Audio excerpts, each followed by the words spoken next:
स्वागत है आप सभी का आर्य न्यूज में। मैं आपके साथ निकिता कश्यप। बुलेटिन की शुरुआत करते हैं। लोकसभा चुनाव के रण में आज छठे चरण के तहत 8 राज्यों की 58 सीटों पर वोटिंग हो रही है और जिसमें दिल्ली की 7 सीटें शामिल हैं। आपको बताते चले कि मतदान सुबह 7 बजे से शुरू हो गया है और जो कि शाम 6 बजे तक चलेगा। दिल्ली में सभी 7 सीटों पर बीजेपी और इंडिया गठबंधन के बीच सीधा मुकाबला देखने को मिल रहा है। आपको बताते चले कि कांग्रेस और आम आदमी पार्टी गठबंधन के तहत चुनावी रण में है और ऐसा पहली बार हुआ है कि जब आम आदमी पार्टी और कांग्रेस ने बीजेपी के खिलाफ संयुक्त उम्मीदवार उतारे हैं। आप पार्टी जहां 4 सीटों पर चुनाव लड़ रही है तो वहीं कांग्रेस ने बाकी 3 सीटों पर अपने उम्मीदवार उतारे हैं। भाजपा ने 2019 की सभी 7 सीटों पर बड़े अंतर से जीत हासिल की थी और इस बार अपने जीते हुए 6 सांसदों को टिकट काटकर नए चेहरों को भरोसा जो है वो जताया गया है। आपको बताते चले कि अगर ताजा अपडेट की बात करें तो दिल्ली में 11 बजे तक 21.69% जो है वोटिंग दर्ज की गई है और उत्तर पूर्वी दिल्ली में सबसे अधिक मतदान हुआ है।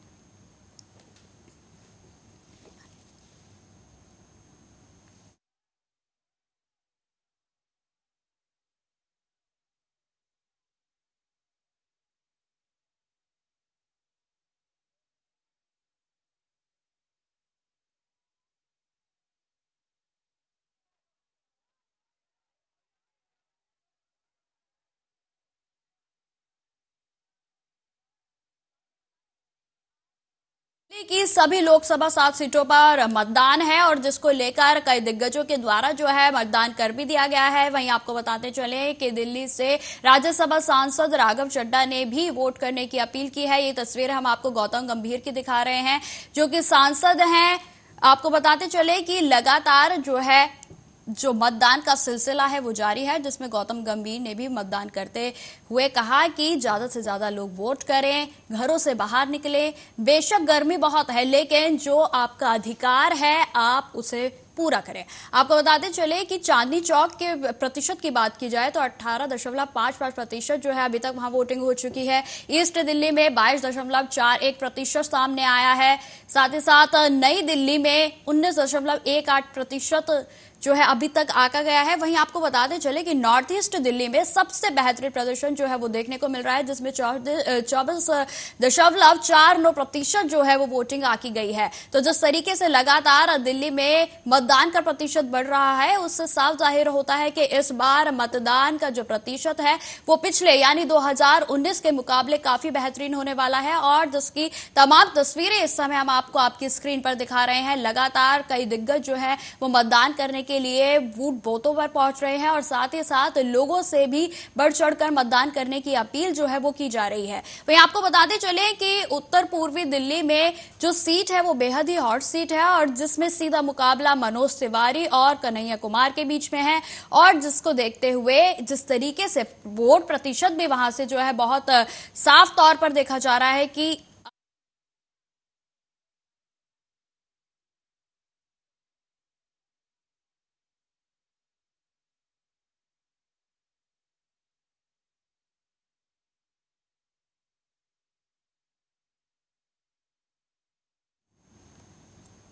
तो आपको बताते चले कि उत्तर पूर्वी दिल्ली की जो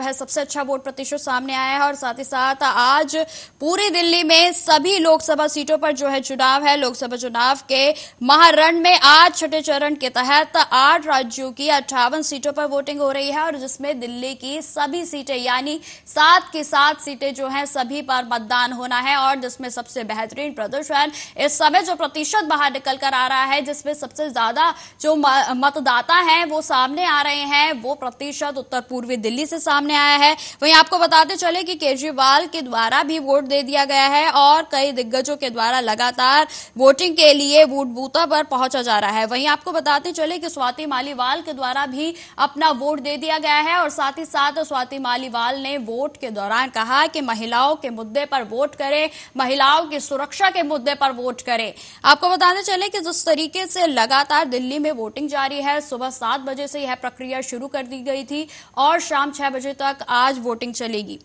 और जिसकी तमाम तस्वीरें हम आपको दिखाते आ रहे हैं। वहीं आपको यह भी बता दें कि सिविल लाइंस बूथ पर अरविंद केजरीवाल के द्वारा अपने परिवार के साथ वोटिंग की गई है और साथ ही साथ वोटिंग के बाद अरविंद केजरीवाल ने मतदाताओं से अपील की है कि बढ़ चढ़कर मतदान करें, घरों से बाहर निकलें और अपना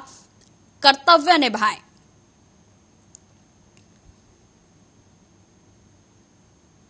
वहीं आपको यह भी बताते चले कि जो 5 बजे तक का डेटा आया था उसमें भी उत्तर पूर्वी दिल्ली में सबसे अधिक वोटिंग जो है वो दर्ज की गई थी और जिसपे बाद अब 11 बजे के डेटा आने के बाद भी जो सबसे अधिक मतदाताओं का प्रतिशत है वो उत्तर पूर्वी दिल्ली से ही सामने आ रहा है। आपको बताते चलें कि प्रियंका गांधी वाड्रा ने भी दिल्ली में वोट डाल दिया है और इसके साथ साथ राहुल गांधी और सोनिया गांधी के द्वारा भी वोटिंग कर दी गई है और जिसके बाद राहुल गांधी और सोनिया गांधी के द्वारा एक सेल्फी ली गई और जिसमें एक्स पर पोस्ट करते हुए उन्होंने मतदाताओं से बढ़ चढ़कर मतदान करने की अपील भी की।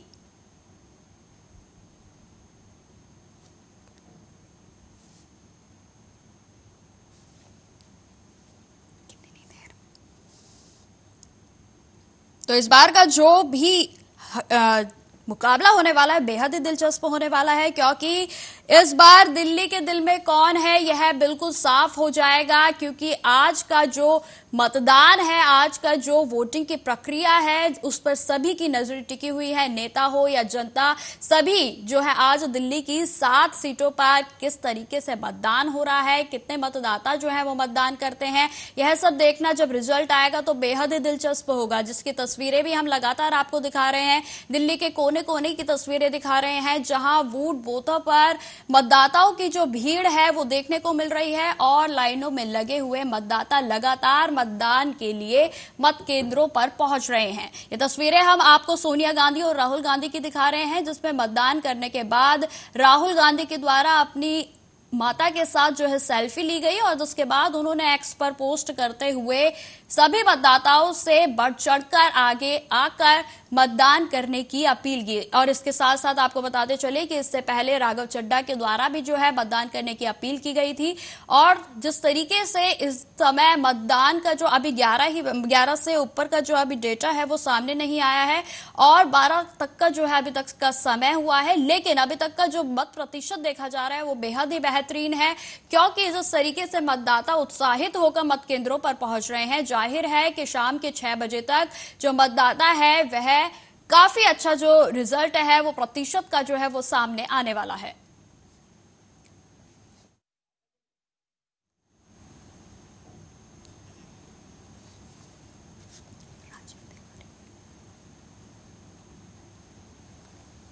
तो इसी खबर पर अधिक जानकारी के लिए हमारे सहयोगी हमारे साथ जुड़ चुके हैं राजीव तिवारी। राजीव जी, आप तक मेरी आवाज आ रही है? जी राजीव जी, जिस तरीके से आज दिल्ली की सभी 7 सीटों पर मतदान हो रहा है तो क्या कुछ ताजा अपडेट सामने आ रही है? देखिए, यहाँ पर बात करें जिस तरीके से लगातार 7 सीटों पर जिस तरीके से वोटिंग हो रही है और वोटिंग को लेकर लगातार कहीं न कहीं चुनाव आयोग की तरफ से प्रक्रिया अपनाई गई, यहाँ तक कि वोटर जो है वो अभी भी गर्मी की वजह से पूरी तरीके से घरों से बाहर नहीं निकल रहे हैं। सुबह के समय बेशक 7 बजे करीब जो लोग हैं वो कहीं ना कहीं बाहर निकलते नजर आए, चाहे वो अरविंद केजरीवाल की बात करें या फिर कहें और नेताओं की बात करें या फिर कहें भाजपा के तमाम उम्मीदवारों की बात करें, सभी कहीं ना कहीं मौजूद होते हुए नजर आए। सबने अपने अपने तरीके से वोट भी डाला। मगर यहाँ पर बात करें आम जनता की, तो आम जनता जो है वो कहीं ना कहीं अभी भी पूरी तरीके से घरों से बाहर नहीं निकली है। मगर जैसे जैसे धूप जो डरेगी, वैसे जैसे गर्मी कम होगी, वैसे वैसे जो वोटर हैं वो कहीं ना कहीं पोलिंग बूथ तक यानी कि वोट डालने तक पहुंचते हुए नजर आएंगे। और कहीं ना कहीं जो मुद्दे थे यानी कि सीधे सीधे कहीं ना कहीं जो कांग्रेस उठा रही थी या फिर आम आदमी पार्टी उठा रही थी भ्रष्टाचार को लेकर, या फिर जो भाजपा के ऊपर द्वारा जो कहा जा रहा था कि 400 पार का नारा, वो कहीं ना कहीं कामयाब होता हुआ नजर आ सकता है। मगर अभी भी यही फैसला जो है वो वोटर के हाथ में और वोटर ही स्पष्ट कर पाएगा। जी राजीव, जिस तरीके से इस समय वोटिंग चल रही है तो क्या इस बार भी जो मोदी का मैजिक है वो चलता हुआ नजर आएगा? देखिए, यहाँ पर बात करें वोटिंग के पैटर्न की तो वो बिल्कुल कहीं ना कहीं वोटिंग जो है वो बिल्कुल की जा रही है और वोटिंग का जो तरीका भी है वो कहीं ना कहीं जिस तरीके से लगातार कहीं ना कहीं उम्मीदवार जो उठे थे और यही चाहते नजर आ रहे थे कि वोटर जो है वो ज्यादा से ज्यादा संख्या के अंदर बाहर निकले। और इसी को लेकर दिल्ली पुलिस की बात करें तो आज दिल्ली पुलिस के द्वारा भी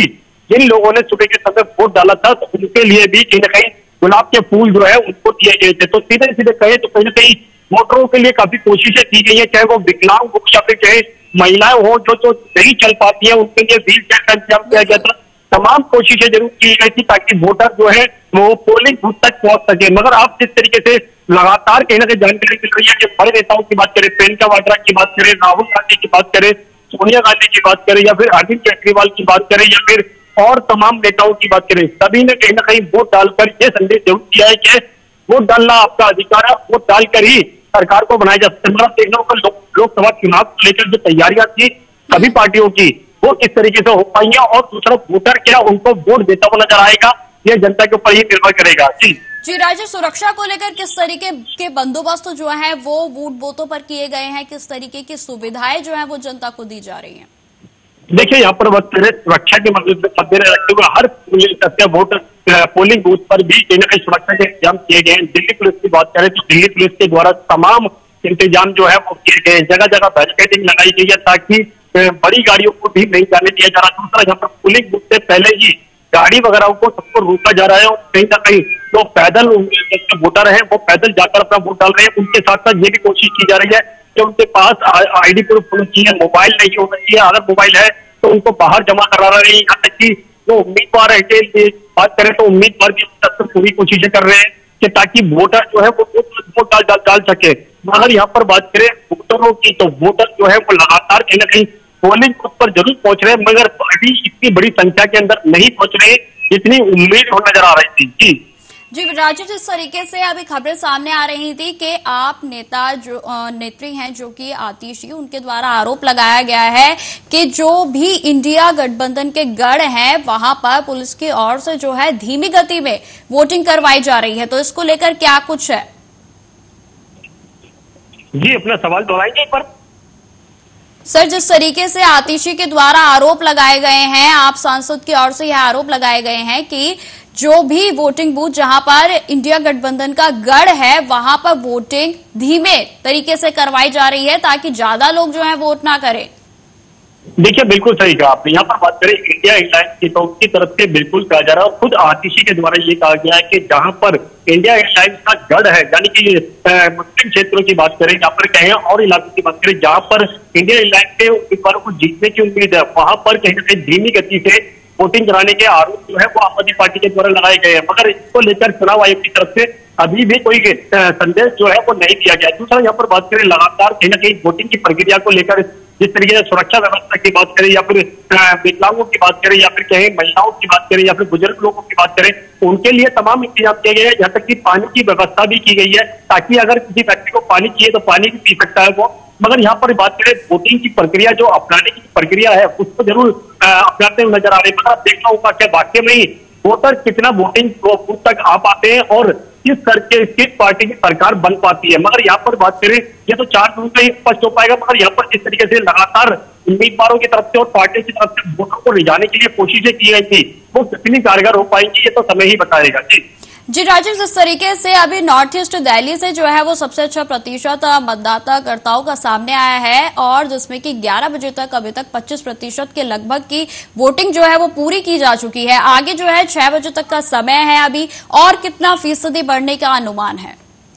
देखिए, यहाँ पर बात करें पूरी दिल्ली के अंदर लगातार जो उम्मीदवारों ने जो कोशिश की थी उसी को लेकर वोटर भी कहीं ना कहीं काफी हद तक बाहर निकलते नजर आए। दूसरा, यहाँ पर बात कर रहे हैं इंडिया एयरलाइंस की तो यहाँ पर भी सबसे ज्यादा गढ़ माना जा रहा है, तो यहाँ पर भी धीमी गति से जरूर देखने को मिल रहा है वोटिंग को। मगर फिर भी कहीं ना कहीं उम्मीद जो है जो यहाँ के उम्मीदवार है, चाहे वो इंडिया एयरलाइंस के, चाहे कांग्रेस के हो या आम आदमी पार्टी को, सभी की तरफ से कहीं ना कहीं कोशिशें की गई है और वही कोशिश कहीं ना कहीं कारगर भी होती नजर आएगी। मगर यहाँ पर बात करें वोटर ज्यादा से ज्यादा संख्या के अंदर निकल रहे हैं और इसीलिए कहीं ना कहीं जो अभी सुबह का समय की जो वोटिंग की प्रक्रिया थी वो सिर्फ 11% तक की थी। मगर आप जैसे जैसे ये परसेंटेज बढ़ेगी वैसे वैसे कहीं ना कहीं इंडिया एयरलाइंस को भी उम्मीदें जगेगी कि बिल्कुल उन्होंने कोशिश की थी वो कितनी कारगर हो पाएगी।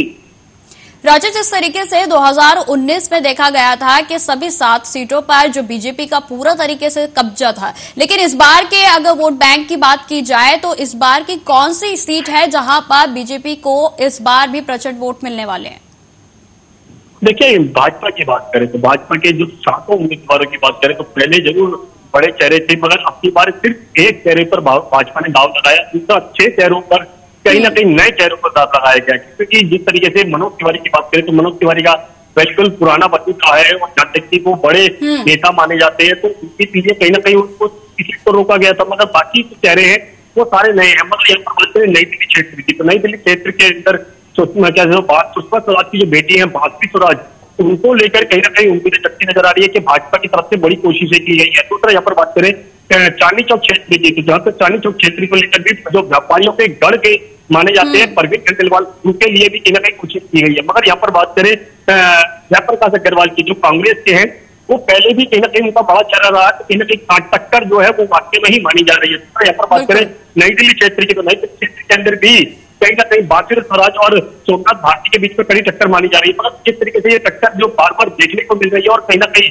जो इनकी तरफ से कोशिशें की गई थी वो कितनी कारगर हुई है, तो वोटर भी स्पष्ट करेंगे, पर वोटर भी कहीं ना कहीं पार्टियों और उम्मीदवारों को ध्यान में रखकर ही वोट करती हुई नजर आ रही है। जी सर, जिस तरीके से आपने बताया कि मनोज तिवारी जो है पुनः से उसी सीट पर से अपने चुनाव को लड़ रहे हैं, और वहीं अगर देखा जाए तो उनके कंपटीशन में कन्हैया कुमार है, दोनों पूर्वांचली हैं और इस समय जो है दो पूर्वांचलियों के बीच में कड़ी टक्कर देखने को मिल रही है। लेकिन अगर इलाके की बात की जाए, जिस क्षेत्र से वो खड़े हैं, वहां पर किसका दबदबा जो है वो बनता हुआ दिखाई दे रहा है? देखिए, मनोज तिवारी और कन्हैया कुमार की बात करें, दोनों के बीच में कांटे के मुकाबला जो है वो बिल्कुल नहीं है। मनोज तिवारी बेशक कहते बड़े नेता रहे, पुराना चेहरे रहे, लेकिन उनका दबदबा थोड़ा सा ज्यादा माना जा रहा है। मगर यहाँ पर बात करें कन्हैया कुमार की, तो कन्हैया कुमार भी मनोज तिवारी को टक्कर देते हुए नजर आ रहे हैं, क्योंकि कन्हैया कुमार की बात करें तो कन्हैया कुमार का जो बोलने का तरीका है वो बिल्कुल तीखे शब्दों का इस्तेमाल करते हैं, जिसकी वजह से कहीं ना कहीं जो पार्टियां होती हैं उनको दिक्कतें आती है। मगर इसी चीज का फायदा जो है कन्हैया कुमार ने उठाया, और कन्हैया कुमार के द्वारा जो प्रचार किया गया था उसमें सीधे सीधे कहीं ना कहीं भाजपा को निशाना लिया गया था, और भाजपा के ऊपर इस तरीके के निशाने लगाए गए थे कि ताकि भाजपा के जो द्वारा जो कहा जा रहा है कि 400 पार, मगर यहाँ पर कन्हैया कुमार की तरफ से बिल्कुल स्पष्ट किया गया कि 400 पार अब की बार नहीं होगा। मगर यहाँ पर भाजपा के उम्मीदवार अभी भी, चाहे वो मनोज तिवारी हो, चाहे वो परवीन खंडेलवाल हो या फिर भाजपा हो, सबकी तरफ से यही कहा जा रहा है कि अब की बार भी 400 पार होगा। मगर देखना होगा कि वाकई में ही जनता के लिए क्या केंद्र सरकार को यानी भाजपा के द्वारा अच्छे कार्य किए गए, तब कहीं ना कहीं 400 पार हो सकता है। मगर अगर अच्छे कार्य उनको जनता को नहीं नजर आए तो कहीं ना कहीं 400 पार नहीं हो सकता। जी राजीव, जिस तरीके से अभी जो फिलहाल दिल्ली में स्वाति मालीवाल का मुद्दा जो है गरमाया हुआ है, तो उसको देखते हुए क्या कहीं ना कहीं आप पार्टी को नुकसान हो सकता है? क्योंकि स्वाति मालीवाल ने आज जब वोट किया तो उसके बाद भी उन्होंने यही कहा कि सुरक्षा के मुद्दे पर वोट करें, तो कहीं ना कहीं जो महिलाओं के लिए क्या कोई एक नई तस्वीर या फिर जो आम आदमी पार्टी को इससे किसी तरीके का नुकसान हो सकता है क्या? देखिए, यहाँ पर बात करें स्वाति मालीवाल के पहले बात करें जब अरविंद केजरीवाल दिल्ली के तिहाड़ जेल के अंदर थे और अंतरिम जमानत को लेकर वो बाहर आए, सिर्फ चुनाव प्रचार को लेकर, तब आम आदमी पार्टी के बीच में कहीं ना कहीं उम्मीदें जगी थी कि बाकी में ही चुनाव प्रचार जो धीमी गति से चल रहा था वो तेज होता हुआ नजर आया, और यही चीज देखने को भी मिली। अरविंद केजरीवाल ने बाहर आते ही ताबड़तोड़ कहीं ना कहीं भाजपा के ऊपर हमला बोलना शुरू करा, और जहां तक कि लगातार चुनाव प्रचार की रैलियां अरविंद केजरीवाल के द्वारा किया गया। वहीं जैसे ही स्वाति मालीवाल केस सामने आया, उसके बाद कहीं ना कहीं आम आदमी पार्टी की जो रफ्तार थी धीमी होती नजर आई, और उसका सीधा सीधा असर जो है लोकसभा चुनाव पर बिल्कुल पड़ता हुआ नजर आ रहा है। इसका फायदा जो है भाजपा के द्वारा भी उठाया गया। भाजपा ने सीधा सीधा महिला सुरक्षा को लेकर, और जिस तरीके से स्वाति मालीवाल के साथ इस तरीके की घटना घटी थी वैभव कुमार को लेकर, उसको भी लेकर हमलावर होती नजर आई, और सीधा सीधा इसका असर जो है लोकसभा चुनाव पर बिल्कुल पड़ता हुआ नजर आया। मगर यहाँ पर बात करें तो वैभव कुमार की, तो वैभव कुमार को जिस तरीके से गिरफ्तार किया गया वो मामला अभी उसके अंदर जा चुका है। मगर यहाँ पर आम आदमी पार्टी की जो रफ्तार थी वो वाकई में दी हुई, और उसकी वजह से कहीं ना कहीं वाकई में ही आम आदमी पार्टी की कुछ मुश्किलें जो है वो बनती हुई नजर आई। मगर यहाँ पर बात करें भाजपा की, भाजपा लगातार ये कहती नजर आती है कि आम आदमी पार्टी जो है वो दावे करती है कि महिला सुरक्षा जो की जाएगी और महिला सुरक्षा के साथ बड़े कदम उठाए जाएंगे, और जब तक कि जब उनकी ही राज्यसभा सांसद के साथ इस तरह की घटना जो है वैभव कुमार के द्वारा यानी कि अरविंद केजरीवाल के पीए के द्वारा की गई थी, उसको लेकर विवाद बढ़ता हुआ नजर आया, जिसकी वजह से आम आदमी पार्टी का जो चुनाव प्रचार था जो एकदम अरविंद केजरीवाल के बाहर आने के बाद से रफ्तार पकड़ रहा था, वो कहीं ना कहीं एकदम स्लो होता नजर आया, जिसका कहीं ना कहीं नुकसान जो है वो आम आदमी पार्टी को बिल्कुल हो सकता है। क्योंकि सर सीधा सीधा यहाँ पर देखा जा सकता है कि जिसकी सरकार और उसकी सांसद जो है वो असुरक्षित है, तो इसको लेकर महिलाओं का जो नजरिया है वो कहीं ना कहीं बदलता हुआ नजर आ रहा है। देखिए बिल्कुल सही कहा आपने। यहाँ पर यही चीज स्वाति मालीवाल भी कहती नजर आ रही थी कि दिल्ली सरकार जिस तरीके से दावे करती है महिलाओं की सुरक्षा को लेकर, वो सुरक्षा बिल्कुल नहीं है। और जब सीएम हाउस के अंदर ही राज्यसभा सांसद के साथ इस तरह की घटना हो सकती है, तो सोचिए बाहर अगर किसी महिला के साथ इस तरह की घटना होती है तो उसको लेकर कहीं ना कहीं सुरक्षा व्यवस्था के लेकर दिल्ली सरकार पर जरूर सवाल खड़े किए जाते हैं। मगर यहाँ पर बात से मामला दिल्ली के हाथ में जा चुका है। एसआईटी की टीम भी कहीं ना कहीं इसमें आ चुकी है, तो कहीं ना कहीं वो कोशिशें करेंगे कि वाकई में इसमें सच्चाई क्या है। मगर यहाँ पर जिस तरीके से लगातार कहीं ना कहीं विवाद जो है बढ़ रहा है, उसको लेकर कहीं ना कहीं परेशानियां आम आदमी पार्टी की जरूर बनती नजर आ रही है। जी राजीव जी, अगर बात की जाए ईडी की भी जिस तरीके से आम आदमी पार्टी के ऊपर जो है कार्रवाई लगातार हो रही है, तो उसमें भी जो है लगातार आम आदमी पार्टी के जो कार्यकर्ता हैं उनका जेल में जाने का सिलसिला जो है वो अभी भी जारी है। इसको लेकर क्या कुछ सामने आ रहा है? क्या इससे भी लोकसभा चुनाव को जो है नुकसान होगा? देखिए बिल्कुल सही कहा आपने। यहाँ पर बात करें जिस तरीके से अरविंद केजरीवाल की गिरफ्तारी हुई, संजय सिंह की पहले उससे पहले गिरफ्तारी हुई, उससे पहले मनीष सिसोदिया की गिरफ्तारी हुई, यहाँ पर भी कहीं ना कहीं मुश्किलें बिल्कुल बन रही है और सीधा सीधा असर जो है वो इस चुनाव पर भी पड़ता हुआ नजर आएगा। तो यहाँ पर बात करें जिस तरीके से लोकसभा चुनाव की, बेशक आम आदमी पार्टी के द्वारा बार बार कहा जा रहा है कि और उनके नेता गिरफ्तार हो सकते हैं। राघव चड्ढा का भी नाम सामने आया था, आतिशी का भी नाम सामने आया था, मगर उसको लेकर अभी तक चुनाव प्रचार पे बिल्कुल असर पड़ा। मगर यहाँ पर बात करें उसकी गिरफ्तारी होगी या नहीं होगी, ये तो बात का सवाल है। मगर अभी तक कोई उसकी गिरफ्तारी नहीं की गई है। मगर यहाँ पर इंडिया अलायंस की बात करें या फिर आम आदमी पार्टी की बात करें, अरविंद केजरीवाल के द्वारा बिल्कुल स्पष्ट किया गया जैसे ही चुनाव खत्म होंगे तब कहीं ना कहीं उनका बैंक अकाउंट किया जा सकता है। मगर यहाँ पर जिस तरीके से विवाद बढ़ा हुआ है उससे तो कहीं ना कहीं आम आदमी पार्टी की मुश्किलें बिल्कुल बन चुकी है। जी राजीव, दिल्ली की किस सीट से जो है आम आदमी पार्टी की हवा चलती हुई नजर आ रही है, जहां पर बीजेपी को आम आदमी पार्टी या फिर इंडिया अलायंस जो है वो कड़ी टक्कर दे रहा है? देखिए यहाँ पर इंडिया अलायंस की बात करें तो इंडिया अलायंस जो है अपनी तरफ से पूरी कोशिश करता हुआ नजर आ रहा है। मगर यहाँ पर जिस तरीके से लगातार चुनाव प्रचार की बात करें तो चुनाव प्रचार भी कहीं ना कहीं चलता हुआ नजर आ रहा था। जिस तरीके से लगातार आम आदमी पार्टी कोशिशें कर रही थी या फिर इंडिया अलायंस जो कोशिशें कर रही थी वो कारगर कितनी हो पाएंगी ये वोटर ही स्पष्ट कर पाएंगे। जी, तो फिलहाल राजीव जी तमाम जानकारी के लिए आपका बहुत बहुत धन्यवाद। तो जिस तरीके से आज दिल्ली में सभी सीटों पर लोकसभा चुनाव चल रहा है और जिसका प्रतिशत भी जो है आगे बढ़ता हुआ नजर आ रहा है, पल पल की अपडेट हम आप तक पहुंचाते रहेंगे। फिलहाल इस बुलेटिन में इतना ही। देश दुनिया की तमाम खबरों की जानकारी के लिए बने